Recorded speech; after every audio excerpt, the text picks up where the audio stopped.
तो हो रही है सबको?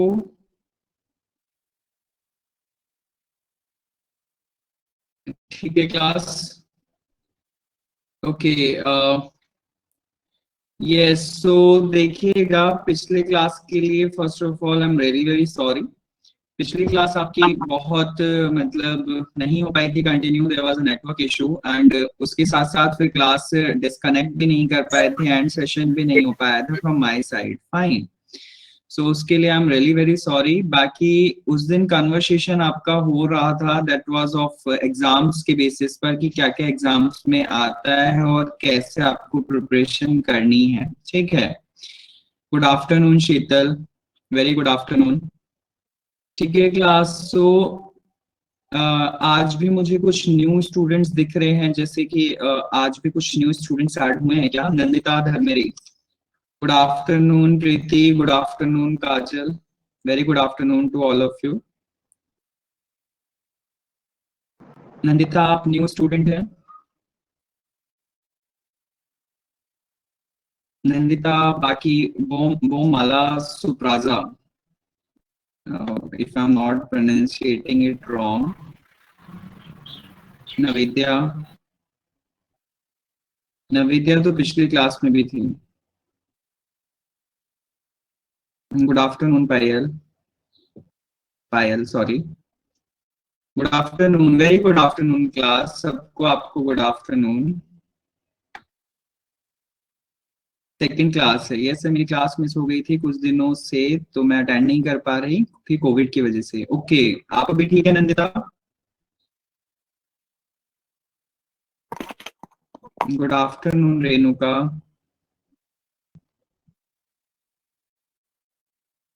ओके, ठीक है, ध्यान रखिए अपना, अपने आप को स्ट्रांग रखिए, अच्छा खाइए। ठीक है, इम्यूनिटी इंक्रीज करते रहिए, थोड़ा थोड़ा खाइए पर खाइए। Good afternoon Supriya.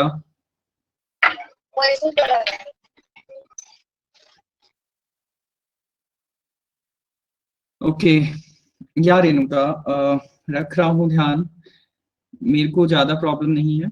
दिव्यांश, आपका ही फर्स्ट लेक्चर है। Okay. Okay Nandita, good good. अच्छा है आप रिकॉर्डेड क्लास। हाँ शेफ, क्लास टाइमिंग 1:05 पर होती है, लेकिन मैं जनरली 1 बजे ही ज्वाइन कर लेता हूँ, बल्कि इवन मैंने बहुत पहले से ज्वाइन किया हुआ है, 10 मिनट पहले से ज्वाइन किया हुआ है। 12:50 से ज्वाइन किया हुआ है मैंने। मैं बहुत कम लेट लतीफ होता हूँ, जनरली नेटवर्क इश्यूज अगर हो जाए तो मैं कुछ नहीं कर पाता, वहां पर मैं मजबूर हो जाता हूँ, लेकिन अदरवाइज मेरी आदत है कि मैं 5 से 10 मिनट पहले ही ज्वाइन कर लेता हूँ। नहीं नहीं, मैंने अभी कुछ स्टार्ट नहीं किया, वी आर जस्ट हमारे स्टूडेंट्स हमें गुड आफ्टरनून बोल रहे हैं, जैसे अक्षत ने अभी बोला है, नहीं हो रहा है, बाकी कुछ नहीं स्टार्ट हुआ, डोंट वरी। अभी तो बच्चे ज्वाइन कर रहे हैं, मुझे पता है 1:05 तक बच्चे आएंगे, तो इसीलिए। Yes, good noon Preeti, very good noon. Okay शेफ, गुड आफ्टरनून। आपने पहले ही पूछ लिया कि टाइमिंग क्या है, गुड आफ्टरनून बाद में करेंगे, पहले पूछ लेते हैं, कुछ स्टार्ट तो नहीं कर दिया फिर। Okay class.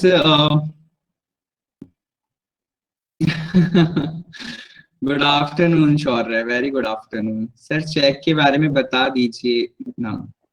चेक के बारे में सुप्रिया हमने, अच्छा हाँ, थोड़ा सा रहता है। ओके ओके, याद आ गया मुझे, डोंट वरी। सर जो मुझे जो क्लास मिस हो गई थी मेरी, उसकी पीडीएफ मिल जाएगी ना मुझे? नंदिता, सबको शेयर किया होगा तो ऑब्वियस है आपको भी पहुंच गई होगी, क्योंकि एक साथ सबको शेयर किया जाता है, तो आप भी उसमें ऐड ऑन होंगे ही। ठीक है, चलिए class. Good afternoon sir. Good afternoon Amarjeet, very good afternoon. कैसे हो सर? मैं ठीक हूँ अमरजीत, आप बताइए। Fine sir. Okay good. हाँ, टेलीग्राम पे शेयर्ड है, प्रीति ने बताया जैसा नंदिता, तो आप वहां से उसे डाउनलोड कर लीजिएगा। ठीक है, okay. Okay class, so I am sorry, मैं अगेन सबको सॉरी बोल रहा हूँ प्रीवियस क्लास के लिए। जो स्टूडेंट थे उस क्लास में उनको पता है कि there was a network issue and उस टाइम पर हम सही से क्लास नहीं ले पाए थे, ठीक है। बाकी हमारा डिस्कशन चल रहा था, श्योर है माइक ऑफ कर लीजिए अपना। हमारा डिस्कशन चल रहा था अबाउट दी कैसे एग्जाम देने हैं, और उसमें से आपके कुछ बच्चों के इश्यूज क्रिएट हुए थे कि लाइक स्टार्टिंग से क्यों नहीं हुआ है। I will tell you the simple thing class. First of all ये दिमाग से निकाल दीजिए कि स्टार्टिंग से क्यों नहीं हुआ है। एक्चुअल में कोई भी टॉपिक बैंकिंग का, या फिर आप इवन एसएससी रिलेटेड करें या बैंक रिलेटेड करें, कोई भी टॉपिक बैंकिंग अवेयरनेस से या फिर आपका नॉर्मल जनरल अवेयरनेस से, जीए से भी, तो ये सारे टॉपिक ना अपने आप में हर टॉपिक इनिशिएटिव है। इट मीन्स कोई भी एक दूसरे से इंटरलिंक नहीं करता, बहुत कम इंटरलिंक करते हैं। जैसे कि मैंने, आपको पता होगा जिन स्टूडेंट्स ने क्लास अटेंड की है फ्रॉम दी मनी मार्केट, तो आपको मनी मार्केट की स्टार्ट फेज से ही लिया गया था। कुछ टर्म्स बीच में आई थी, जो टर्म्स आपको लगा होगा कि ये टर्म्स हमें नहीं पता है। तो क्लास उसके लिए मैं आप सबसे एक रिक्वेस्ट करूंगा कि देखिए, बेसिक से इफ यू वांट दैट कि ए फॉर एप्पल से हमें सिखाया जाएगा, तो ये चीज तो पॉसिबल नहीं है। कुछ if you are preparing for banking exams और एसएससी एग्जाम्स, तो at least you should aware with the some banking terms और some GA terms, fine. After that you will learn all these concept. Otherwise ऐसा लगेगा कि हर एक topic तो new ही है, हर एक टॉपिक न्यू है, हर एक टर्मिनोलॉजी न्यू है। तो उस चीज के लिए मैं बोलूंगा कि एटलीस्ट आप थोड़ा सा अपने आप को अप टू डेट रखें by your course, by your syllabus and by your concept, by your topics, fine. उसके बाद जब आप यहाँ पर गो थ्रू करेंगे मेरे साथ कि हाँ सर ने आज हमें मनी मार्केट कराया, सर ने आज हमें बैंक अकाउंट कराया, या सर ने हमें आगे कोई कैपिटल मार्केट कराया, तो इस तरीके से आपको अवेयरनेस रहेगी कि आपको क्या पढ़ना है, ठीक है। सबसे बड़ी बात तो ये। दूसरी बात मैंने ये भी बोली थी कि एसएससी और प्लस बैंक ये दोनों का कॉमन बैच है, एज यू ऑल नो। तो एसएससी एंड बैंक के दोनों के टॉपिक्स मुझे कवर अप कराने हैं। बट द थिंग इज कि मैं यहाँ पर मेंशन करता हूँ कि कौन सा टॉपिक बैंक वालों के लिए मोस्ट इंपॉर्टेंट है, कौन सा एसएससी के लिए, एंड बोथ, मतलब कौन सा टॉपिक ऐसा है which is actually fruitful for both, fine. तो दोनों के लिए जो इंपॉर्टेंट है वो भी मैं यहाँ पर एक्सप्लेन करके चलता हूँ।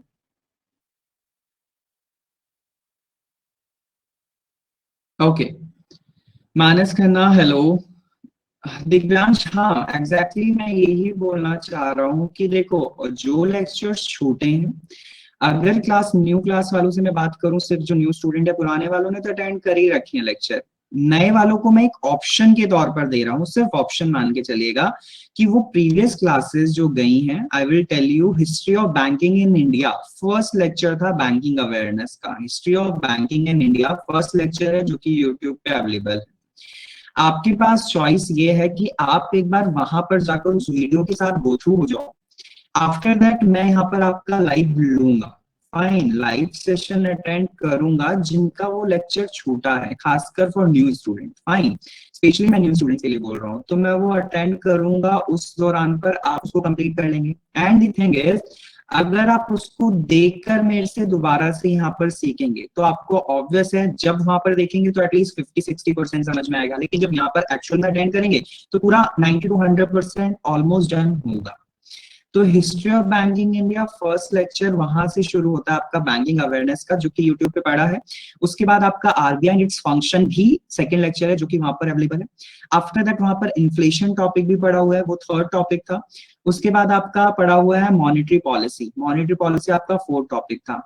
कुछ ऐसे टॉपिक भी पड़े हुए हैं जो कि स्टैटिक टॉपिक है, लाइक उनको आपको प्रिपेयर करना है, लेकिन बहुत ज्यादा टाइम कंज्यूमिंग नहीं है, like your unemployment and poverty. Census का एक टॉपिक पड़ा हुआ है, सेंसस वहां पर देख सकते हैं आप।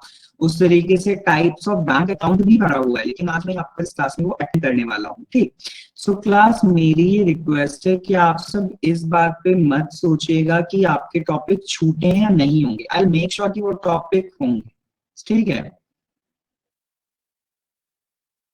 हाँ दिव्यांश, ये टॉपिक आपके पोर्टल पे भी अवेलेबल है, इवन आप यहीं से कर लो, जरूरी थोड़ा ना आप यूट्यूब पे जाओ, अपने पोर्टल से कर लो। शेफ आई नो 11th मई से आपका बैच शुरू हुआ है दिव्यांश।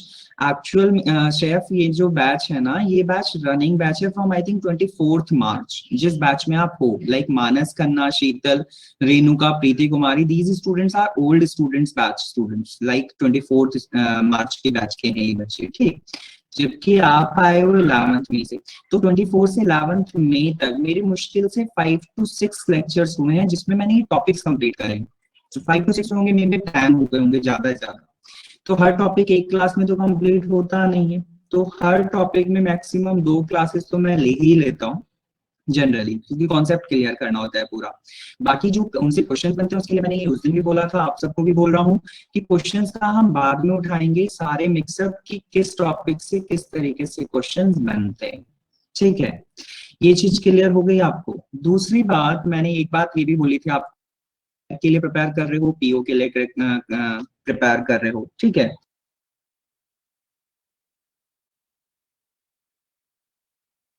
बोले थे लाइक करंट अफेयर से आपको प्रिपेयर रहना है, करंट अफेयर के साथ साथ आपको static GK like books author हो गए, आपके national parks and wild life sanctuaries हो गई, आपका जो पोर्टफोलियोज है मोदी गवर्नमेंट की वो हो गए, मिनिस्ट्रीज में जितने भी आपके मिनिस्टर्स हैं वो सब याद करने हैं, करेंसीज एंड कैपिटल्स करनी है, ठीक है।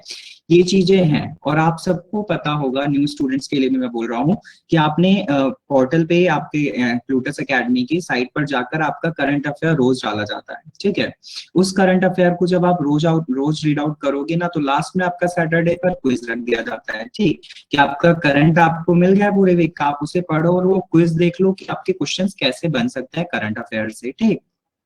उसके बाद मुझे बताइए कि आपको क्या रिक्वायरमेंट मेरे से है, I will manage according to that, ठीक। मुझे बताइए आप सबके क्या क्या इशू है, एक एक करके बताइए, न्यू स्टूडेंट्स खासकर मुझे बताइए।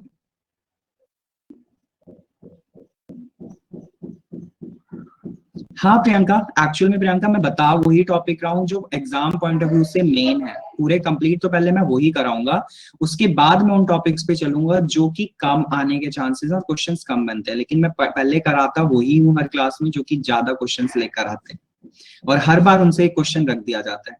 ये तो एज्यूम करके ही चलते हो ना हर स्टूडेंट, आपको पता ही होगा कि एक टॉपिक से आप ये तो एज्यूम नहीं कर सकते कि एक टॉपिक से 5 क्वेश्चंस बन जाएंगे। एक टॉपिक से मुश्किल एक क्वेश्चन या 2 क्वेश्चन बनता है। आपको ऐसे ही सारे टॉपिक्स कंप्लीट करने हैं आपके, अगर आप एक टॉपिक के सब पार्ट्स में 5 टॉपिक करते हैं तब आपके क्वेश्चंस बनने शुरू होंगे। तो इट मींस आपने 20 टॉपिक करे या 25 टॉपिक करे तब जाकर आपको 50 क्वेश्चन मिलेंगे उन 25 टॉपिक्स में से। ये तो समझ सकते हो ना, ठीक है। तो मैं ये कराता हूँ कि मैं वो पहले टॉपिक कराऊं जो आपके कंप्लीट होते हैं, इंपॉर्टेंट है एग्जाम पॉइंट ऑफ व्यू से, और वो बाद में लेता हूँ जिनमें से क्वेश्चंस बनने के कम चांसेस होते हैं। बाकी स्टैटिक पार्ट जो है, कुछ स्टैटिक पार्ट ऐसा है जिसके मैं पीडीएफ दूंगा, सिर्फ पीडीएफ दूंगा, क्योंकि वो लर्निंग बेसिस पर है, सिर्फ आप याद करोगे उन्हें, उनको कोई अंडरस्टैंड नहीं करना। लाइक करेंसी एंड कैपिटल्स को आपको मैं यहाँ पर याद कराऊंगा, नो, आप उनको खुद याद करेंगे, ठीक है। लाइक आपके national parks and wild life sanctuaries हो गई, वो भी आप खुद करेंगे। फोक डांसेस हो गए, फोक डांसेस के लिए मैं आपको ट्रिक्स बता दूंगा, लेकिन याद खुद से करना है, ठीक है। इस तरीके से कुछ चीजें ऐसी हैं जो कि स्टैटिक और आपको करनी है, लाइक पोर्टफोलियोज ले लो कैबिनेट के, ठीक है। मोदी गवर्नमेंट के जितने भी पोर्टफोलियोज हैं वो सब आपको खुद से करने पड़ेंगे, मैं पर पीडीएफ प्रोवाइड कराऊंगा, याद करना आपका काम है। सो अपने आप को ना प्लीज क्लास ऐसा बनाओ कि हम ना टॉपिक्स कलेक्ट करें, उसको धीरे धीरे अप टू डेट रखें। दिव्यांश अर्लियर जो लेक्चर हुए हैं, क्योंकि टेलीग्राम कल ही ज्वाइन किया गया है, ओके दिव्यांश, ठीक है। मैं ऐसा, आप इस बात से दिव्यांश, आप न्यू स्टूडेंट हो ना, आप बेचिंत रहिए। आप एक्चुअल में जब लेक्चर अटेंड कर लेंगे तो मैं वो टॉपिक आपको प्रोवाइड करा दूंगा, और मैं कोशिश करूंगा कि आपको पहले ही करा दूं, ठीक है। मैं जैसे यहाँ पर लेक्चर लूंगा उससे पहले ही मैं आपको प्रोवाइड कराने की कोशिश करूंगा, ठीक है। बाकी क्लास प्लीज मेक श्योर कि आप जो जो टॉपिक होते रहते हैं उनको अपने ना अंदर जहन में उतारते रहो, आप उन्हें याद करते रहो। भोमाला सुप्राजा, एक्चुअल में हो पाए कि हम अपने टॉपिक्स को सेपरेट करें, क्योंकि सारे जितने भी टीचर्स लेक्चर्स लेते हैं ना, उन सब का ना लाइव रिकॉर्डिंग पहुंचता है, और जिस टाइम पे जो टीचर ले रहा होता है उनको उसी टाइम पर रिकॉर्डिंग लगी होती है। तो ये सेपरेशन शायद मुश्किल होगा कि ये हिस्ट्री के लेक्चर हैं, ये जीए के लेक्चर हैं, ये मैथ्स के लेक्चर हैं, ऐसा शायद I will ask to the technical staff, मतलब कैसे क्या पॉसिबल है या नहीं। शायद मेरे ख्याल से तो मुश्किल है ये चीज, ठीक है। हाँ, ऐसा कर सकते हैं, जैसे कीरत बोल रही है ना, कीरत बोल रही है कि एडमिन स्टाफ से बात करेंगे तो शायद वो मैनेज कर ले मेरे लेक्चर्स को उसी हिसाब से सीक्वेंस बेसिस पर, ठीक है। डोंट वरी, आप ये मत सोचिएगा, देखो मैंने उस दिन भी बोला था, उस दिन की क्लास तो वेस्ट गई है एक तरीके से ना। आज भी आपकी क्लास है, आज आपको सबको आवाज प्रॉपर आ रही होगी, सबको दिखाई भी सब कुछ दे रहा है अभी। तो मेरी रिक्वेस्ट है आप अपने क्वेश्चंस पूछो, लेक्चर की टेंशन मत लो कि लेक्चर होगा या नहीं, आप अपने डाउट्स क्लियर कर लो कि किस तरीके से आपको इनिशियल लेना है, किस तरीके से इनिशिएटिव करनी है चीजों को, जो कि एकदम स्टार्टिंग फेज में। हाँ कीरत, कोई बात नहीं, मैं भी यही कह रहा हूँ, आपने मुझे नहीं बोला, नो। एग्जाम्स के अकॉर्डिंग इंपॉर्टेंट टॉपिक्स बता दो। ओके।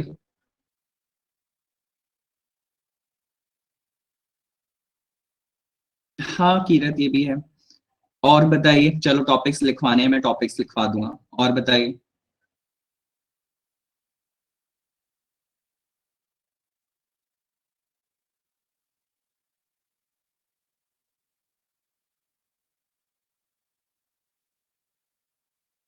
प्रियंका वो कह रहे हैं कि वो लड़का है इसलिए, what do you want to say. Bomala Supraja लड़का है। I am happy to see your lecture, now I am preparing notes for money market. Okay good Bomala. Class कोई कंफ्यूजन मत क्रिएट किया करो, किसी की कन्वर्सेशन पे ना जवाब दिया करो, लेकिन मैं पूरी चैट को दोबारा से रीड आउट करने में मजबूर हो जाता हूँ, क्योंकि कुछ चैट्स ऊपर चली जाती है, नहीं मैं पढ़ पाता। Sir can we start the class. Yeah sure Navedya, हम स्टार्ट कर सकते हैं।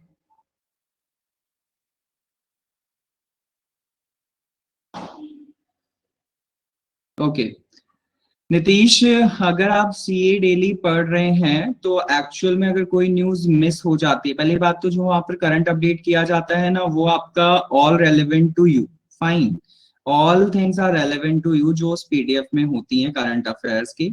उसके बाद में अगर एक आधी स्किप हो भी जाती है तो ऐसा कोई इतना वो नहीं, बवाल नहीं हो जाता, बशर्ते आप, वही बात है ना, 10 बुक पढ़ने की बजाय आप एक बुक पढ़ लो, अच्छी पढ़ लो। तो आपने एटलीस्ट 10 न्यूज पढ़ी है, 10 में से अगर एक आधी मिस भी हो गई तो not so big deal, at least आपने अप टू डेट रखा, और धीरे धीरे अगर वो कहीं इन्फॉर्मेशन में मिल जाती है तो वो भी पूरी हो जाती है। नहीं जैसे तो बहुत सारी चीजें होती है जो हम मिस कर देते हैं, ठीक है। बाकी डोंट वरी अबाउट दैट, इतना चलता है, कोई दिक्कत नहीं है, ठीक। ओके क्लास, अच्छा क्लास, उस दिन ना थोड़ा सा आपका ना टॉपिक रह गया था, अगर आपको याद हो तो, बाकी वो बहुत एग्जाम पॉइंट ऑफ व्यू से तो मेन नहीं है, क्योंकि इतना पूछा भी नहीं गया, मैंने जनरली देखा है जो, लेकिन इंटरव्यूज में जनरली ये चीजें हो जाती हैं पुटअप, आपको याद होगा। Class I am starting right now, अगर आप में से किसी का कोई इशू है, जैसे कि नवेद्या चाहती है कि क्लास स्टार्ट किया जाए, तो मैं क्लास स्टार्ट कर रहा हूँ। बाकी मैं ये चाहता हूँ कि आप बीच में ना हर बार एक चीजों को पुटअप ना करें। आप एक लेक्चर मेरा ले लो, कोई दिक्कत नहीं मुझे, आप एक लेक्चर में मेरे से सारी चीजें पूछ लो, लेकिन ये मत करो कि सर ये क्यों नहीं कराया, सर वो क्यों नहीं कराया, क्योंकि उस चीज में ना सब गड़बड़ हो जाता है, फ्लो चला जाता है। मैं आपके साथ खड़ा होने को तैयार हूँ, आपको हर चीज से सपोर्ट करने को तैयार हूँ, but don't create the these kind of things कि सर पहले क्यों नहीं बताया था, सर बीच में से क्यों ले लिया topic, I am clearing all these things, fine. तो ये चीजें मत किया करो, क्योंकि you all are mature enough to understand, fine. मैं बहुत अच्छे से समझता हूँ बीइंग एज अ टीचर कि what should I have do and what should I not do, fine. तो मुझे ये चीजें मैं ये नहीं कहूंगा कि आपका हक है, बिकॉज यू आर स्टूडेंट, आपका हक है कि आप टीचर से पूछेंगे, लेकिन ये मेरा भी हक है, आपसे ज्यादा ये मेरी प्रायोरिटी बनती है कि मैं अपने स्टूडेंट्स को वो दूं जो एग्जाम पॉइंट ऑफ व्यू से मेन है, और मैं उनको गुमराह ना करूं, क्यों ना गुमराह करूं, क्योंकि they are dependent on me. But if I'm thinking for you, then it's your responsibility also, you have to prepare something for yourself also, at least something something की बात कर रहा हूँ सर, बहुत नहीं कह रहा, कुछ तो थोड़ा बहुत अपने आप को आपको देना पड़ेगा। खासकर उनके लिए बोलूंगा जो एकदम स्टार्टिंग फेज में, थोड़ा सा आइए फ्लो में, तब जाकर आप कर पाओगे। ठीक है, बहुत ज्यादा ऐसे भरमार मत करो अपने दिमाग में कि ये रह गया वो रह गया, ये करना है वो करना है, नो। कछुए की चाल चलो, टीवीएफ एस्पिरेंट में देख लिया होगा आपने, कछुए की चाल पे चलो। हर एग्जाम कछुए की चाल पर होता है। कछुए की चाल पर चलने पर आप धीरे धीरे चीजों को गेट करोगे, और जो एक सर्कल है आपका दायरा है, उसमें आप ज्यादा से ज्यादा इंफॉर्मेशन फिल करो। पहले सर्कल में एक बूंद फिल करोगे, घड़े में भी ये होता है ना, बूंद बूंद करके आप भरते हो, तो ऐसे ही थोड़ी थोड़ी थोड़ी थोड़ी इंफॉर्मेशन लेकर अपने आप को भरपूर बनाओ। Then you will find that कि हाँ अब आप प्रिपेयर हो चुके हो। ठीक है, एक साथ कुछ नहीं होता है, ये बात आप भी जानते हो, मैं भी जानता हूँ खूब अच्छे से। सो देखिएगा क्लास, उस दिन ना आपको मैंने एक बात बताई थी कि आपके चेक के क्लियरेंस होते हैं, अगर आपको याद हो तो, ये मैंने पॉइंट ऐड नहीं किया था लेकिन मैं आपको बता रहा हूँ। चेक के क्लियरेंस होते हैं, और क्लियरेंस ऑफ चेक मैंने बताया था कि दो तरीके से किए जाते हैं। ठीक है, दो तरीके से कैसे, कि पहले ना मैनुअल होता था। मैनुअल का मतलब क्या होता था कि बस सब कुछ चेक किया, अकाउंट नंबर सही है क्या नहीं, जिसके खाते में जा रहा है, जिसके अकाउंट में पैसे ट्रांसफर हो रहे हैं वो ठीक है या नहीं, ये सब चेकआउट करके मैनुअल पूरी तरीके से उसे कर दिया जाता था, क्लियर कर दिया जाता था। लेकिन उसके बाद से अब के टाइम पर अगर आप देख रहे हो तो सारा क्या हो रहा है, ऑटोमेटेड सिस्टम हो रहा है। क्लियरेंस के लिए ऑटोमेटेड सिस्टम आ गया है, फाइन। और क्लियरेंस में ऑटोमेटेड सिस्टम की अगर मैं बात करूं तो basically three things are most important, you have heard about that. One is of IFSC code. ठीक है, आपने शायद सुना होगा आईएफएससी कोड, चेक के ऊपर भी लिखा होता है, और इवन आपकी पासबुक में भी आईएफएससी कोड्स होते हैं बैंक की। ठीक, क्या होते हैं वो मैं बताऊंगा। उसके साथ साथ आपका एमआईसीआर आपने सुना होगा, एमआईसीआर। ठीक है, और शायद आपने ये वर्ड भी सुना होगा जो मैं अब थर्ड बताने वाला हूँ, विच इज सीटीएस। ठीक है, एक्चुअल में ये होते क्या है, देखिए, आईएफएससी, एमआईसीआर और सीटीएस।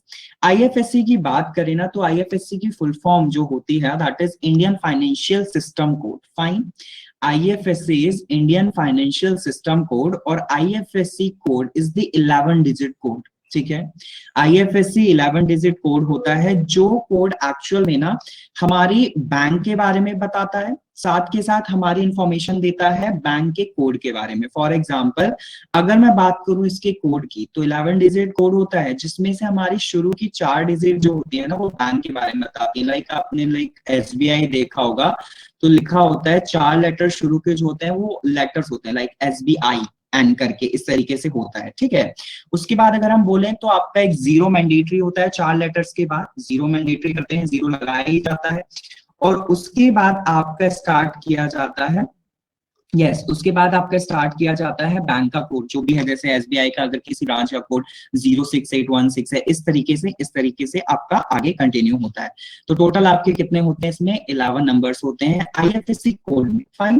तो आपसे पेपर में इसकी फुल फॉर्म पूछी गई है, साथ के साथ ये भी पूछा जा चुका है कि इंटरव्यूज में, खासकर बैंक में तो मैंने रेयरली देखा है, इंटरव्यू में पूछा जा चुका है कितने डिजिट का होता है, दैट इज ऑफ 11 डिजिट का होता है। शुरू का जो 4 नंबर है वो आपके क्या बताते हैं, अबाउट द बैंक बताते हैं, बाकी जो होते हैं वो हमारे नंबर्स में होते हैं। ठीक है, शुरू के जो होते हैं वो लेटर्स में होते हैं, बाकी बीच में जीरो होता है। ठीक, उसके साथ साथ आपका दूसरा बताएं, आईएफएससी कोड के थ्रू का मतलब ये होता है कि हर बैंक का अपना एक कोड होता है जिसके थ्रू, लाइक एसबीआई टू एसबीआई जा रहा होगा तो वो बहुत इजीली क्लियरेंस होता है, जबकि आईएफएससी कोड के थ्रू हम एक बैंक से दूसरे इंटा बैंक में कराएं तो थोड़ी प्रॉब्लम आती है, वो चेक क्लियरेंस में टाइम ज्यादा लग जाता है, बस दैट्स इट। ठीक है, उसके साथ साथ अगर हम बात करें एमआईसीआर की, ठीक है, MICR is magnetic and character recognition, magnetic ink character recognition, MICR.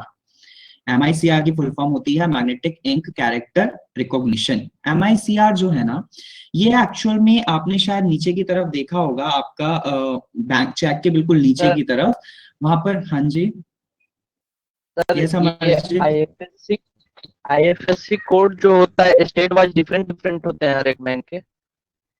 State wise branch की कोड, हाँ, अगर एसबीआई है ना, शुरू में तो एसबीआई एन ही रहेगा, लेकिन हर एक स्टेट में ब्रांच कोड डिफरेंट डिफरेंट होते हैं। Yes, okay sir, thank you sir.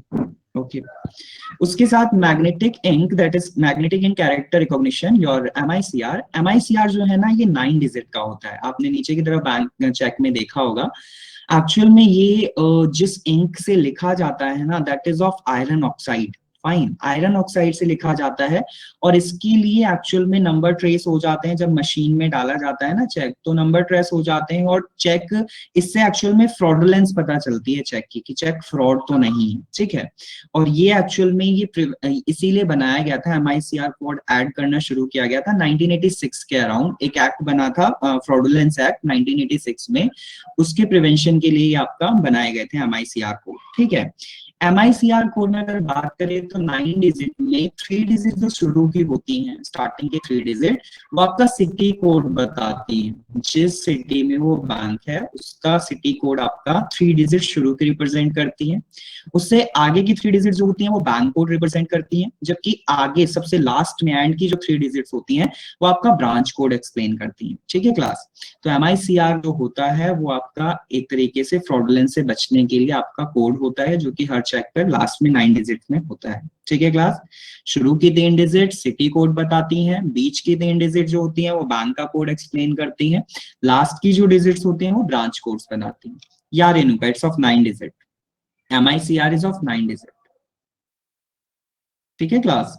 I don't have cheque right now, या मेरे पास कोई पिक नहीं है, आप सब जाकर देख सकते हो, और आप सबने देखा होगा, इट्स कॉमन। फाइन, आप नीचे की तरफ देखते हो चेक पे MICR कोड लिखा होता है, उसमें लिखा होता है कॉमास में, ठीक है, ठीक है क्लास। ओके उसके बाद अगर मैं बात करूं CTS की, CTS शायद आपने बहुत कम लोगों में सुना हो, जबकि it's a kind of a cheque transaction system. मतलब CTS की जो फुल फॉर्म है, it's a written by is iron oxide, the material which is used to writing it na, it's iron oxide,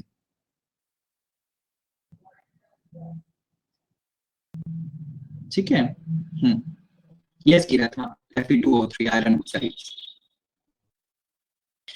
उसके साथ अगर हम बात करें CTS की, तो CTS आपका क्या है, चेक ट्रांजैक्शन सिस्टम। आज के टाइम पर CTS सबसे ज्यादा चल रहा है। आप देखें तो CTS में होता क्या है कि CTS एक्चुअल में बनाया गया है फिजिकल मूवमेंट के लिए, यानी CTS सिस्टम में फिजिकल मूवमेंट का मतलब यहाँ पर है कि चेक ना एक जगह से दूसरी जगह, लाइक मेरा SBI में था, मेरा चेक जो है वो SBI से, लेकिन मैंने कराया किसके लिए, PNB में ट्रांसफर कराया, तो वो PNB के पास जाएगा। तो ये सिस्टम खत्म करने के लिए आपका CTS सिस्टम इंट्रोड्यूस किया गया, जिसको चेक ट्रांजैक्शन सिस्टम बोला जाता है, जो कि ऑल मशीन के थ्रू होता है। और इसमें हम एक्चुअल में बेनिफिट क्या है इसका, कि डैमेज से बचाया जा सके इसको, चेक को। डैमेज से बचाने का मतलब है कि चेक इधर से उधर जाने में फट ना जाए, या मुड़ जाए, या गल जाए, कुछ चीजें ऐसी हो जाते हैं कभी कभी, तो उन चीजों से बचने के लिए आपका CTS सिस्टम जनरेट किया गया, that is of cheque transaction system, और ये अराउंड 2010 के आसपास जनरेट हुआ, ठीक है। 2010 के आसपास आपका transaction system, cheque transaction system बनाया गया, ठीक। सो ये चीज आपकी चेक के बारे में थी, जो कि आपको याद रखनी थी ऑलमोस्ट, ठीक। और अच्छा, आपको मैंने एक चीज कॉल मनी भी बता दिया था ना, मैंने आपको कॉल मनी एक्सप्लेन कर दिया था क्लास। Yes sir. ओके देखिए, कॉल मनी मैंने बता दिया था, लेकिन शायद मैंने मिबॉर नहीं बताया होगा, MIBOR करके कोई आपको एक्सप्लेनेशन नहीं दिया होगा मिबॉर का, ठीक है। देखो मिबॉर, MIBOR और लिबॉर ये आपके आएंगे, लेकिन मिबॉर के बारे में सुन लो, क्योंकि it's related to capital, it's related to your money market. Fine, MIBOR के बारे में सिर्फ आप इतना सुन लीजिएगा। मिबॉर आपका जैसे हमने सारे ये पढ़े थे ना, इंस्ट्रूमेंट्स पढ़े थे मनी मार्केट में, like your bill of certificates और बिल ऑफ एक्सचेंज, आपका कमर्शियल सर्टिफिकेट्स, ये सब पढ़े थे। इसी तरीके से अगर हम बात करें मिबॉर की, तो मिबॉर जो है it's Mumbai interbank offered rate. MIBOR की फुल फॉर्म है Mumbai interbank offered rate. आप प्लीज इसको ऐड कर लेना, ये PDF में नहीं था। MIBOR is Mumbai interbank offered rate. इसमें होता क्या है कि अगर कोई एक फाइनेंशियल इंस्टीट्यूशन जिसे रिक्वायरमेंट है लोन की, और वो फाइनेंशियल इंस्टीट्यूशन एक्चुअल में किसी और फाइनेंशियल इंस्टीट्यूशन से लोन मांगता है, तो इस कंडीशन में ये क्या कहलाता है, मिबॉर कहलाता है। ये मुंबई से स्टार्ट हुआ था, इसीलिए इसका नाम Mumbai interbank offered rate है। फाइन, वन फाइनेंशियल इंस्टीट्यूशन को लोन की जरूरत है और वो दूसरे फाइनेंशियल इंस्टीट्यूशन के पास जाएगा, ठीक है। और साथ के साथ इंटरेस्ट रेट भी पे करना होगा। Like for example financial institution की मैं बात करूं तो यहाँ पर बैंक भी हो सकता है, लाइक एसबीआई को जरूरत है पैसे की और वो किसके पास चला गया, पीएनबी के पास चला गया। लेकिन यहाँ पर एक कंडीशन है, आपको याद होगा मैंने call offered rate, Renuka Mumbai interbank offered rate, ठीक है। तो ये जो है ना, हाँ ऑफर्ड रेट, आरईटी रेट, अगर हम बात करें तो यहाँ पर लाइक एसबीआई को जरूरत है और एसबीआई ने किससे मांगा, पीएनबी से मांग लिया। तो यहाँ पर वो एक्चुअल में कॉल मनी में, याद है आपको कॉल मनी में फॉर 24 आवर्स, इट मींस 24 घंटे के लिए वो पैसा मांगा गया है और 24 घंटे के लिए ये टाइप का जो इमरजेंसी हो रही है, इस टाइप की हम इंटर बैंक कहेंगे। जबकि अगर हम बात करें इंट्रा बैंक की, तो इंट्रा बैंक का कंडीशन क्या होगी, इंट्रा बैंक की कंडीशन होगी कोई एक एसबीआई की ब्रांच एसबीआई से ही मांग रही है, तो वो वहां पर क्या कहलाएगी, इंट्रा बैंक कहलाएगी। जबकि इंटर क्या है, अपोजिट है, ठीक। तो यहाँ पर हम इस टाइप के सिस्टम को इंक्लूड करते हैं, मतलब मिबोर काइंड ऑफ सिस्टम इंक्लूड होता है कॉल मनी मार्केट, ठीक है। साथ के साथ अगर हम बात करें, ये तो कॉल मनी मार्केट है 24 घंटे के लिए, लेकिन अगर सपोज करो इसी पैसे को एक्सटेंड कर दिया जाए ना 14 डेज से ज्यादा, 14 दिन से ज्यादा कर दिया गया, तो फिर ये पार्ट बन जाता है किसका, मनी मार्केट का। ये चीज आपको याद रखनी है, जब तक ये 24 घंटे के लिए है तो ये कॉल मनी का पार्ट है, जबकि अगर ये 14 दिन से ज्यादा हो जाती है, अब 14 डेज हो जाती है, तो ये आपका किस में आने लगेगा, फिर ये मनी मार्केट का पार्ट कहलाएगा, मिमो, ठीक है क्लास। क्योंकि हमने तो ये बात की थी ना कि मनी मार्केट में आपके ऑर्गेनाइज सेक्टर में फाइनेंशियल इंस्टीट्यूशंस भी आते हैं। तो फाइनेंशियल इंस्टीट्यूशन कभी कभी तो कॉल मनी के बेसिस पर काम करते हैं, जबकि अगर 14 डेज से ज्यादा वक्त हो जाता है लोन का, तो आपका ये किस में आ जाता है, that is of money market में आ जाता है, ठीक है क्लास, ठीक है क्लास।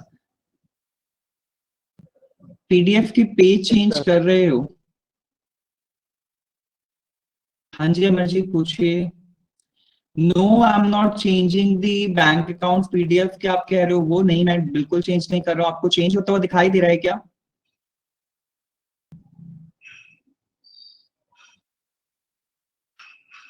नहीं, आई am not changing bank account in their types page, मैंने ओपन किया हुआ है अभी।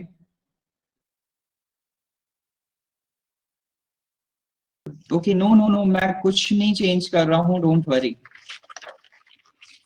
ठीक है।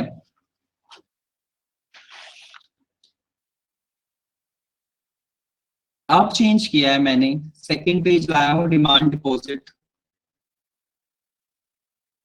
मैं फर्स्ट पेज ही लिख कर आ रहा हूँ। ओके सो क्लास, ठीक है ना, मिबोर आपको क्लियर हो गया है। बाकी लिबोर के बारे में हम कैपिटल मार्केट में, CTS is check transaction system is nothing, Anshika. check transaction system ये एक टाइप ऑफ सिस्टम है जिसमें कि हम चेक को डैमेज से बचाने के लिए उसका ऐसे ट्रांजेक्शन करते हैं जैसे कि हमारे ये ट्रांजेक्शन होते हैं ना नॉर्मल मनी के, हम पैसा इधर से उधर ट्रांसफर कर रहे हैं, ऐसे चेक को ट्रांसफर नहीं किया जाता, इसलिए हम क्या कहते हैं, इसीलिए हम इसमें सीटीएस को इंट्रोड्यूस करते हैं। 2010 में बनाया गया था चेक ट्रांजैक्शन सिस्टम। गौरव, मिबोर और कॉल मनी में डिफरेंस एक बार और, मिबोर में होता क्या है गौरव, एक बैंक दूसरे बैंक के पास पैसा मांगने जा रहा है, लोन विद इंटरेस्ट के साथ वो देगा, लेकिन होता क्या है कि वो 24 घंटे के लिए अगर दिया जा रहा है सर, तो वो आपका किस में आएगा, कॉल मनी में आएगा। मिबोर ही उसको बोलेंगे। मिबोर और कॉल मनी में डिफरेंस में पूछो आप virtually transacted, yes Divyansh, CTS is virtually transacted. जबकि अगर गौरव हम बात करें, मिबोर और कॉल मनी सेम ही है, कॉल मनी 24 आवर्स के लिए वो मिबोर का ही पार्ट है, लेकिन अगर वो 24 आवर्स से ज्यादा यानी 14 डेज से ज्यादा हो जाए तब वो पार्ट बनेगा मनी मार्केट का। गौरव आप कंफ्यूज हो गए मिबोर और कॉल मनी में, मिबोर के अंदर ही कॉल मनी है, ठीक है। हाँ ओके क्लास, सो ये आपका मनी मार्केट का ओवरऑल पार्ट था विच आई हैव डन टुडे। अगर आपको कोई लगेगी क्वेरी से रिलेटेड और भी कुछ आपको पूछना होगा तो हाँ जी मानस बताइए, हेल्प क्या चाहिए? आपकी बहुत हेल्प होती है मानस, मुझे ऐसा लगता है आपको हमेशा हेल्प चाहिए होती है।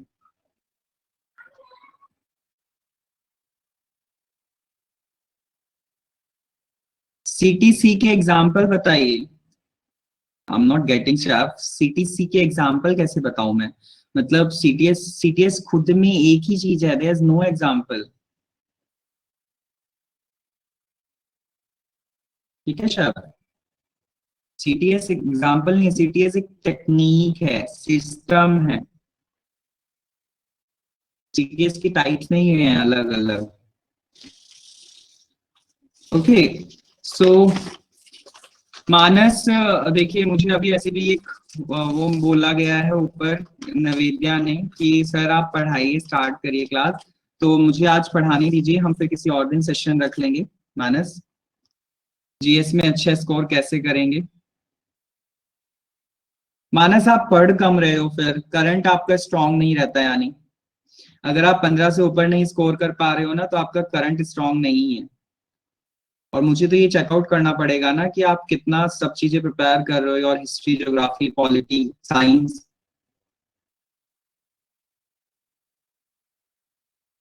सीए में ही कटे हैं ना? हाँ, जीएस में नहीं कटे, तो यही तो चीज मैं बोल रहा हूँ, करंट अफेयर आप प्रिपेयर नहीं कर रहे हो यानी। तो एटलीस्ट करंट पे फोकस करो। मैं ये बहुत बार बोल चुका हूँ कि करंट मत छोड़ो, क्लास में सबको बोलूंगा ये बात, करंट मोस्ट इंपॉर्टेंट है। करंट के बिना आप एग्जाम अब क्रैक करने की नहीं सोच सकते। टिप्स दे दो।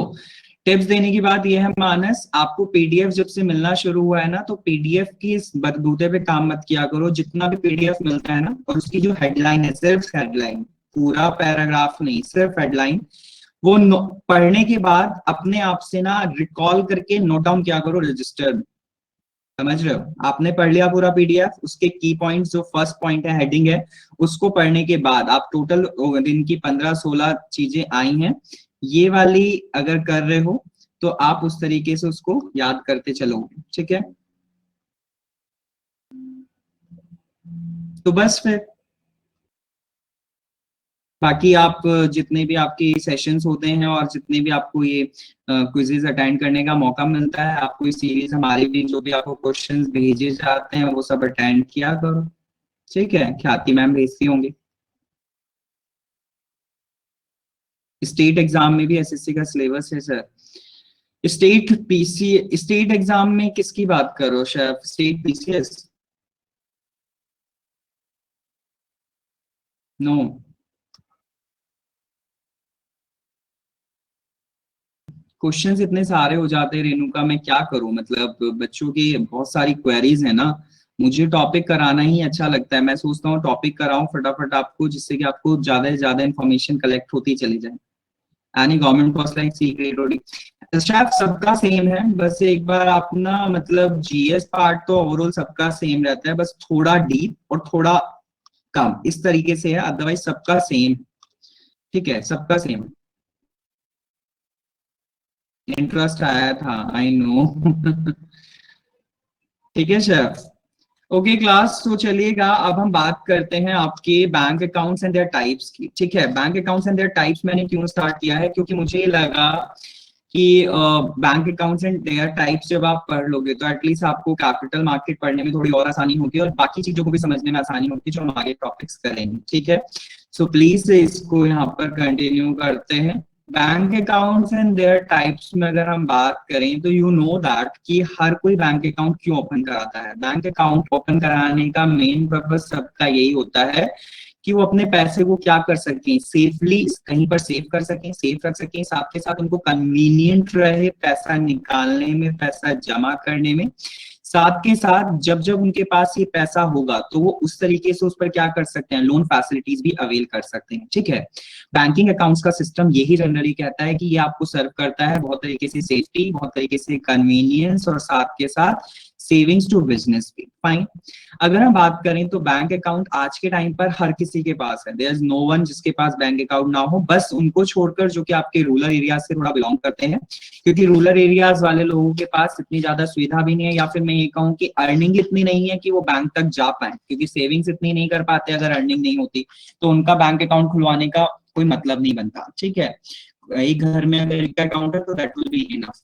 लेकिन अभी अगर हम अर्बन एरियाज में बात करें तो यू नो दैट एक घर में अगर 10 मेंबर हैं तो 10 का एटीएम कार्ड भी होगा, इवन 10 के अकाउंट भी होंगे, एक एक के 2-2 3-3 अकाउंट होंगे, इस तरीके से चलता है। ठीक है, तो बैंकिंग सिस्टम यहाँ पर हमने जो बात स्टार्ट करी है वो इसलिए स्टार्ट की है कि हम ना अपने आप को बैंकिंग सिस्टम में लाकर क्या कर सके, ट्रांजैक्शंस की फ्रीक्वेंसी को बढ़ा सके, साथ के साथ हम अपने आप को लोन फैसिलिटी या अनदर किसी भी फाइनेंशियल इंक्लूजन में चाहते हैं तो अपने आप को क्या कर सकें, रेडी कर रख सकें, इसलिए हमारा बैंकिंग अकाउंट होना जरूरी है। ठीक है, बैंक अकाउंट की अगर हम बात करें तो इंडिया में बैंक अकाउंट जो है ना वो आपके जनरली मेन टाइप की अगर मैं बात करूं तो 2 टाइप के अकाउंट्स होते हैं। One is called your demand, one is your called deposit account. One देखो, एक आपके जनरली बनते हैं वो अकाउंट जो कि आपके डिमांड अकाउंट्स होते हैं। डिमांड अकाउंट्स की अगर मैं बात करता हूं तो डिमांड अकाउंट्स में वो अकाउंट्स आते हैं जो कि एक्चुअल में आप डिमांड करते हो बैंक से पैसे की, वो पैसा जो आपने वहां पर जमा किया हुआ है। जैसे कि फॉर एग्जांपल डिमांड अकाउंट में अगर मैं बात करता हूं तो आपके आते हैं saving accounts and your current accounts. ठीक है, saving accounts and current accounts क्यों? क्योंकि सेविंग अकाउंट्स में आप अपना पैसा सेव किया हुआ मांग सकते हो किसी भी टाइम पर विद इंटरेस्ट, जो भी बैंक उस टाइम पर चल रहा होता है, same as in the current account also, fine. लेकिन क्या क्या डिफरेंस होते हैं वो मैं बताऊंगा। उसके बाद अगर मैं बात करूं दूसरे काइंड ऑफ अकाउंट की, तो दूसरा अकाउंट ऑफ टाइप जो है आपका वो है time and the term deposit account. Time and the term deposit accounts कौन से अकाउंट्स होते हैं? वो अकाउंट जिसमें कि हम टाइम बाउंड होते हैं, यानी हमने एक अपना पैसा एक बैंक में दे दिया है, उस पैसे के लिए उस बैंक ने हमें ना एक पर्टिकुलर एक टाइम पीरियड दे दिया है कि इस टाइम पर ही अपना पैसा आप क्या कर सकते हो, ले सकते हो मुझसे विद दिस इंटरेस्ट, और इतना आपको एक्स्ट्रा ये मिलेगा इंटरेस्ट, फाइन। इस टाइप के अकाउंट में अगर हम बात करें टाइम और टर्म डिपॉजिट अकाउंट में, टाइम और टर्म डिपॉजिट अकाउंट फिक्स कर दिया जाए जिसमें कि वो आपके कहलाते हैं आरडीज और एफडी। ठीक है, आरडीज और एफडी की अगर मैं बात करूं, यस सर, आरडीज और एफडी जिनको हम बोलते हैं RD basically recurring deposit account, recurring deposit account, और एफडी का मतलब होता है फिक्स डिपॉजिट अकाउंट। ठीक है, तो देखा जाए तो डिपॉजिट आपके 2 टाइप के आप बैंक्स में करते हो। एक बैंक में वो करते हो जो कि डिमांड डिपॉजिट्स होते हैं, एक करते हो टर्म डिपॉजिट या जिसको आप टाइम डिपॉजिट भी बोलते हो। डिमांड डिपॉजिट में आपके आते हैं that is 2 type of account, one is of your saving account and another one is of current account. जबकि आपके टर्म डिपॉजिट या टाइम डिपॉजिट की बात करें तो उसमें आते हैं 2 अकाउंट, और रिकरिंग डिपॉजिट अकाउंट और फिक्स्ड डिपॉजिट अकाउंट। ठीक है क्लास, ये होते क्या है इनके बारे में हम बात करते हुए चलेंगे। और उसके बाद अगर हम बात करें अनदर टाइप ऑफ अकाउंट की, तो वो आते हैं आपके डीमेट अकाउंट, जैसे कि नीचे लिखा हुआ है डीमेट अकाउंट, आफ्टर दैट लिखा हुआ है आपका एनआरआई अकाउंट। ठीक है, therefore deposits are irregular in the demand access, या डिपॉजिट जो होते हैं वो इरेगुलर तो होते ही हैं दिव्यांश। ये जो है ना एक्चुअल में कोई, अच्छा, अकाउंट्स में deposits are irregular in the demands accounts, exactly Divyansh, deposits accounts में तो हम ये बात बोलेंगे कि आप अपना पैसा कभी भी निकाल सकते हो, you are not bound for that कि आपको एक टाइम दे दिया गया उसी टाइम पे निकलेगा, आपने आज जमा किया कल निकालो, या आज जमा किया आधे घंटे बाद निकाल लो। डिपॉजिट से रेगुलर रहते हैं हमेशा, ये तो बहुत कॉमन सी चीज है।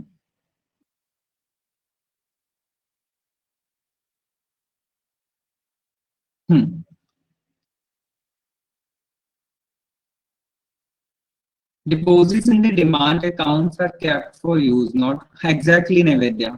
डिपॉजिट जो होते हैं डिमांड अकाउंट्स में वो सिर्फ और सिर्फ यूज के लिए रखे जाते हैं, डेली पर्पस पे आप कैसे भी यूज करो। बाकी सेविंग्स पर्पस के हिसाब से आपके एफडीज एंड आरडीज होते हैं। हमने सोच लिया कि मैंने एक बच्चे के लिए 5 लाख की एफडी करा दी है और मैं उसकी शादी के टाइम पर वो पैसा लूंगा, मैंने उसकी एफडी कराई थी 10-12 साल की, तो इट मींस अगर जब तक मैं उसकी शादी करूंगा 25-26-30 साल में जब भी करूंगा तो मुझे उस पर इंटरेस्ट उतना ही लगकर वो मिल जाएगा जिस बैंक में मैंने वो एफडी करा रखी है। और इंटरेस्ट रेट तो यू नो दैट कि हर बैंक का इंटरेस्ट रेट एक पर्टिकुलर अमाउंट पे डिफर होता है। ठीक है, सो वो आपके सेविंग पर्पज से हो जाते हैं। ये सिर्फ मैं एक जनरल टर्म्स में बात कर रहा हूँ। ठीक, सो देखिएगा, रिकरिंग डिपॉजिट, एग्जैक्टली रेंगा, अभी मैं आ रहा हूँ, वेट करो, आरडीज रिकरिंग का मतलब ही होता है आप इंस्टॉलमेंट बेसिस पर दोगे, आप इतना पैसा फिक्स करोगे, आप उसको इंस्टॉलमेंट बेसिस पर दोगे कि मैं इस मंथ 5 लाख का अमाउंट, तो आप डिसाइड करोगे कि मैं हर साल कितने इंस्टॉलमेंट्स पे करूंगा, कितने कितने अमाउंट्स की, ठीक है। सो देखिएगा, आपके ये टाइप ऑफ अकाउंट जनरली जो यहाँ पर मेंशन है, इनके अलावा भी आपके बैंक अकाउंट टाइप होते हैं, जैसे डीमैट अकाउंट है और एनआरआई अकाउंट है। एनआरआई के बाद भी आपके कुछ अकाउंट्स होते हैं, लाइक आपने शायद सुना होगा वोस्ट्रो, सुना है क्या किसी ने?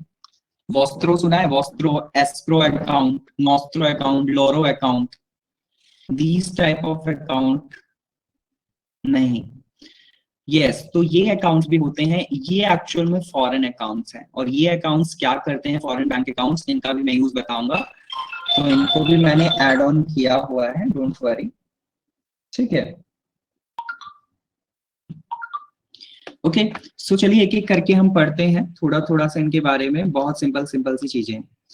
देखिएगा, द फर्स्ट वन जो मैंने आपको समझा दिया है, demand deposit and term deposit. Demand deposit में जब हम डिमांड कर लें पैसे की अपनी, जो हमने दिया है, वो आपके दो टाइप के अकाउंट्स लेकर आता है, saving accounts and current accounts, जिसको हम डिमांड डिपॉजिट बोलते हैं। और we can withdraw our money at the time, any time from those accounts, ठीक है। टर्म डिपॉजिट की अगर बात करें तो the fixed deposit account and the recurring deposit accounts are the known as term deposit, because we can not take our money before the stipulated time period, यानी जो आपको टाइम पीरियड दे दिया गया उसी टाइम पर आप उसको निकालोगे। और अगर आपको नीड है बहुत और आपको अपना ये ब्रेक करानी है टर्म डिपॉजिट, तो उसके लिए आपको कुछ पेनल्टी चार्जेस भी देने पड़ते हैं, या फिर ये कहूंगा कि वो इंटरेस्ट रेट नहीं मिलता जिस इंटरेस्ट पर आपने फिक्स किया होता है, ठीक है, ये चीज ध्यान रखनी है। नहीं तो कुछ पेनल्टी चार्जेस पे करने पड़ते हैं जब जाकर आपकी ये ब्रेक हो जाती है। अगर आपने 5 लाख किया और आपने वो 5 साल या 10 साल के लिए किया है, जनरल बेसिस पर समझिएगा, तो आप उसको क्या कर सकते हो, इंटरेस्ट भी ब्रेक होता है रीनू का। हाँ, एक्चुअल में पता है होता क्या है, बैंक अपने इंटरेस्ट रेट फ्लक्चुएट करते रहते हैं, लेकिन एक स्पेसिफिक रीजन देने के दौरान ना, कि लाइक तुम्हें अर्जेंसी आ गई है कोई और आप पूरी तरीके से डिसाइड करोगे बैंक से कि हमने इतने में सेट किया था, तो कुछ पेनल्टी चार्जेस देकर भी आपको वही इंटरेस्ट रेट मिल जाता है, या ये कहो इंटरेस्ट घटवाओ वहां पर या पेनल्टी चार्ज दो, बात तो इक्वली बैठनी है, ठीक है।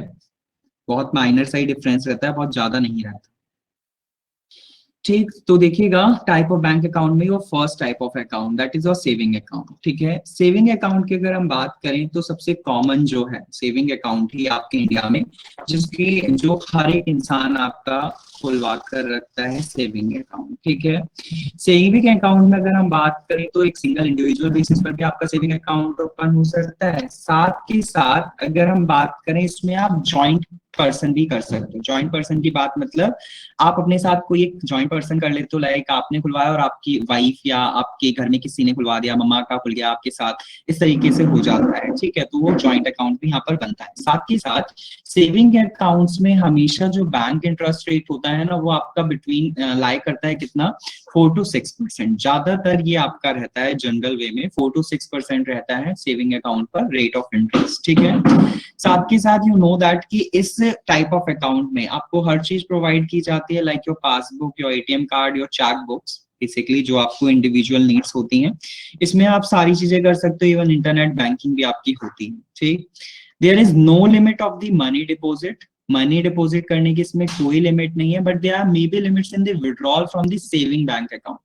लेकिन यहाँ पर आपकी विड्रॉल लिमिट मैटर करती है अलग अलग सेविंग बैंक अकाउंट्स पर। हर एक बैंक अकाउंट्स की अलग अलग विड्रॉल लिमिट होती है, एज यू नो, ट्रांजेक्शन्स आप कितनी बार कर रहे हो एटीएम से और एक बार में कितना कर रहे हो, ठीक है, और मंथली वो ट्रांजेक्शन्स कितने कर सकते हो, ठीक। सो ये सेविंग अकाउंट की बात होती है। उसके बाद अगर मैं बात करूं आपके सेविंग अकाउंट्स में, जनरली दो टाइप ऑफ सेविंग अकाउंट्स होते हैं। वन इज ऑफ योर, समझ में आई क्लास बात सेविंग अकाउंट में? सेविंग अकाउंट बहुत सिंपल सा है, बहुत ज्यादा समझने वाली बात नहीं है, ठीक है। सेविंग्स की डिपॉजिट लिमिट कहाँ होती है शेफ? किसने कहा? आपका पैसा है, आप कितना ही जमा कराओ, आपका अकाउंट है, नहीं होती सेविंग्स की डिपॉजिट लिमिट। क्या आपसे आपको बैंक मना कर देगा आप 1 करोड़ लेकर जाओगे कि हम नहीं जमा कर रहे? क्यों भाई, क्यों नहीं कर रहे? मेरा पैसा है और मैंने अकाउंट भी खुलवाया है कि मैं आपके पास सेव रख सकूं। सिर्फ विड्रॉल पर होती है शेफ लिमिट। आपने गलत सुना है chef. You have account, you have bank account.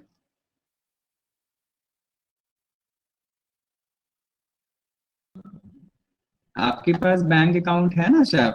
तो प्लीज आप जाइएगा, आप 1 रुपया भी लेकर जाएंगे ना, 1 रुपए, बैंक को वो भी जमा करना पड़ेगा। आप 10 रुपए भी लेकर जाओ, बैंक को वो भी करने पड़ेंगे। सेम एज जब सर हम मैं एक कम पे बार 10 रुपए बैंक बना लेके गया था। नहीं हुए थे। नहीं सर, पीएनबी में लेके गया था। पेन अच्छा, अमरजीत आपके साथ बहुत नाइंसाफी हुई है। बहुत ज्यादा सर।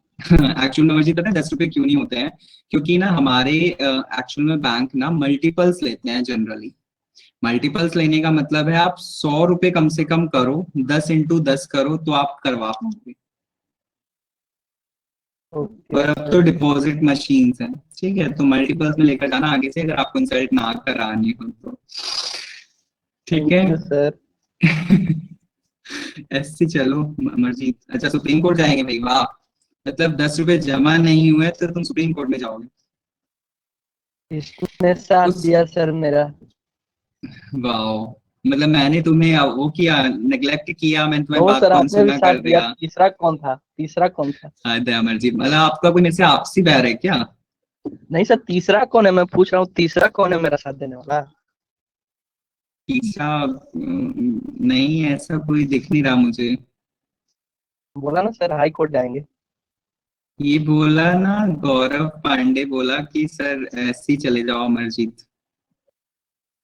ऐसे जाएंगे मतलब मैं जाऊंगा आपके साथ, ठीक है, दो ही ओके काफी सर। है। Thank you sir. तो देखिएगा, सेविंग अकाउंट में two type of bank accounts, one is of your basic saving bank accounts, that is your BSBD, and another one is your basic saving bank deposits accounts small schemes. अब इसमें आपको क्या समझना है, दोनों में ना बहुत माइनर सा डिफरेंस है क्लास। आपको अगर मैं एक बात बोलूँ ना, तो सेकंड पार्ट है दैट इज योर BSBDS, ये वो अकाउंट्स हैं जो किसी स्कीम के थ्रू खोले जाते हैं। यहाँ पर जो स्कीम वर्ड आ रहा है ना, लाइक आपका प्रधानमंत्री जनधन योजना, तो आप सबको याद होगा, ठीक है। प्रधानमंत्री जनधन योजना के थ्रू क्या बोला गया था कि सबको क्या किया जाएगा, बैंक अकाउंट ओपन करा कर दिया जाएगा, और उस बैंक अकाउंट की जो लिमिट होगी वो कितनी होगी, दैट इज ऑफ 1 लाख, ठीक है, 1 लाख लिमिट होगी।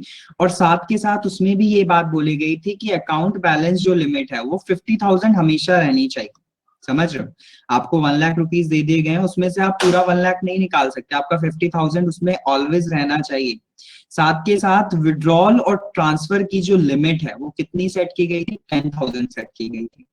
This type of account actual में आपके किस में आते हैं, basic saving bank deposit accounts में आते हैं, जो कि स्मॉल स्कीम्स के थ्रू खोले जाते हैं। Fine. After that basic savings bank deposit account, जो कि आपका ए पार्ट है, फर्स्ट वन, ये हमारे it is known as no frills account. No frills account का मतलब होता है क्लास, एक्चुअल में आपको पता हो तो सेविंग अकाउंट्स के खुलवाने के लिए कुछ कुछ बैंक्स में ना आपको एक पर्टिकुलर अमाउंट देना पड़ता है कि इतने पर आपका सेविंग अकाउंट खुलेगा। ये बात पता है आपको? हर बैंक का अपना एक अलग है, कोई बैंक 5,000 पर खोलता है, कोई बैंक 1,000 पे खोलता है, कोई 10,000 पे खोलता है, कोई नहीं भी खोलता, कोई ये कहता है कि हम जीरो बैलेंस पे आपका सेविंग अकाउंट खोलेंगे। तो this type of zero balance account ना, जिसपे कोई भी आपको पैसा ना देना पड़े, मिनिमम बैलेंस ना देना पड़े, तो वो आपके किस में आते हैं, that is of no frills account. No frills का मतलब है कोई भी आपको मिनिमम बैलेंस नहीं देना स्टार्टिंग में सेविंग अकाउंट खुलवाएंगे, ठीक है क्लास। साथ के साथ इसमें मिनिमम बैलेंस रखना भी कंपलसरी नहीं है, ठीक है, not compulsory to maintain a minimum balance in the BSBD।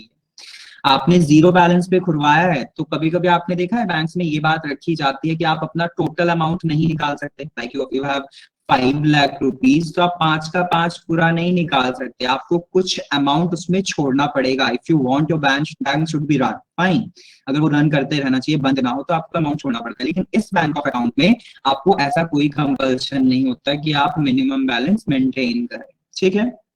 साथ के साथ इसमें ओवरड्राफ्ट फैसिलिटी दी जाती है class. Can you explain me what is the mean of overdraft? बताइए ओवरड्राफ्ट क्या होता है?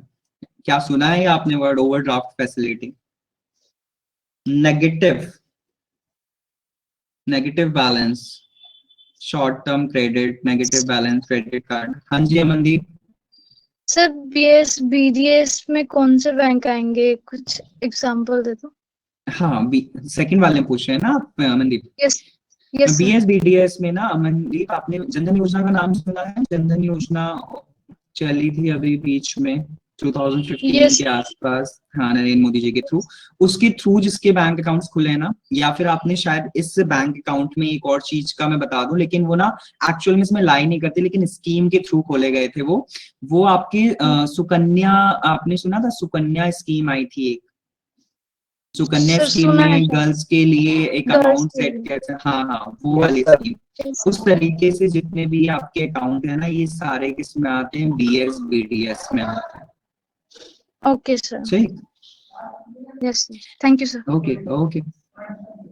क्लास मुझे एक बार आप ये तो देख लिया करो कि ये मेरे से कोई पूछ रहा है क्वेश्चन तो मैं एटलीस्ट उसका आंसर कर रहा हूँ। How can I read your comments also while I am answering to some other students? आप अपना लगे पड़े हो, आपको ये नहीं देखना होता, आपको ये नहीं देखना होता कि आपको मतलब क्या चीज है क्या नहीं, अपनी पता नहीं क्या राम गाथा शुरू कर देते हो। अब मैं किस किस का पढ़ूं? अकाउंट में जितना बैलेंस है उससे ज्यादा विड्रॉ ना करना। Tanya ने certain limit given to the customers to their account of which amount they can use for that interest is charged. So second वाले में conditions जो लिखी है सेम ही होती है या चेंज होते हैं? It's different to different scheme staff. ठीक है, अब देखो क्वेश्चन पूछ लिया गया शेफ ने, अभी ऊपर स्वाइप हो जाता तो how can you answer that? So please guys don't do these kind of things at least while I'm answering to the other students. ठीक है, प्लीज।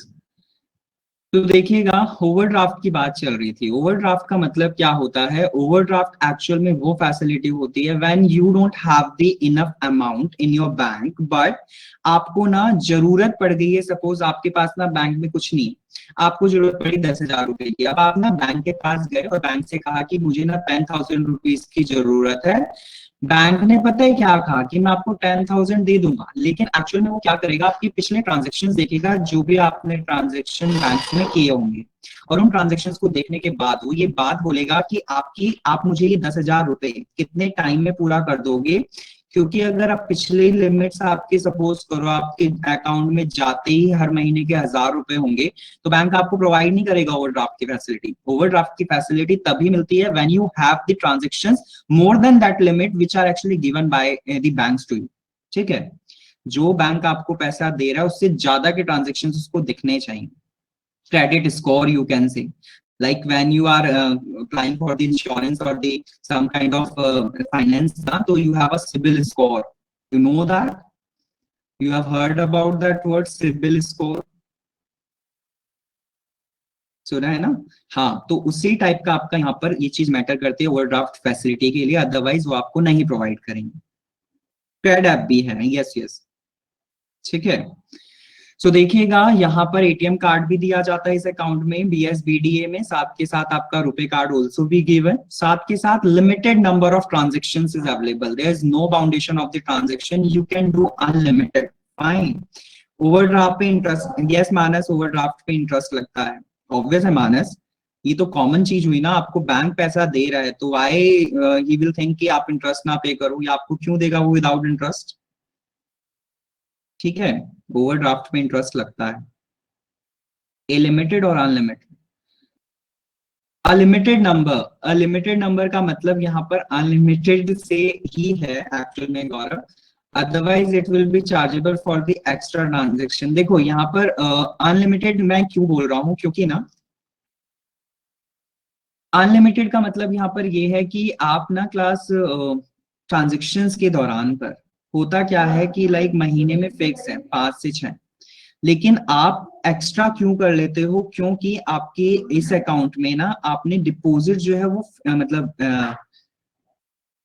कहने का मतलब ये है, आपने जो अकाउंट खुलवाया तो उस टाइम पर आपने पैसा उतना नहीं दिया जितने की इसके लिए रिक्वायरमेंट थी, सर जीरो टाइप, फाइन। तो इसलिए यहाँ पर डिपेंड करता है कि कितना अमाउंट है, साथ के साथ आपके ट्रांजेक्शन्स कितने हुए हैं पिछले, उस हिसाब से यहाँ पर ए लिमिटेड नंबर मैंने यूज किया है।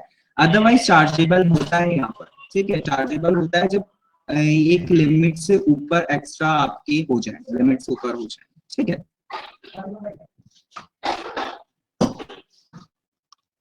एग्जैक्टली हाँ मानस, ये तो फैक्ट है ना, 3000 वाला बैलेंस 30,000।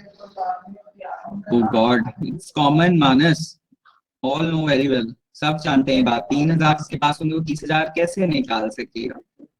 ठीक है, सो क्लास देखिएगा, ये आपके दोनों टाइप ऑफ अकाउंट किस में आते हैं, योर सेविंग अकाउंट में आते हैं। उसके बाद अगर हम बात करें ना, तो आपके अनदर टाइप ऑफ अकाउंट की योर करंट अकाउंट, जिसको हम नेक्स्ट क्लास में एक्सप्लेन करेंगे। ठीक है क्लास, तो आज टाइम भी आप हो चुका है, हम मिलेंगे नेक्स्ट क्लास में इसके बाद। ठीक, so this is for all today class.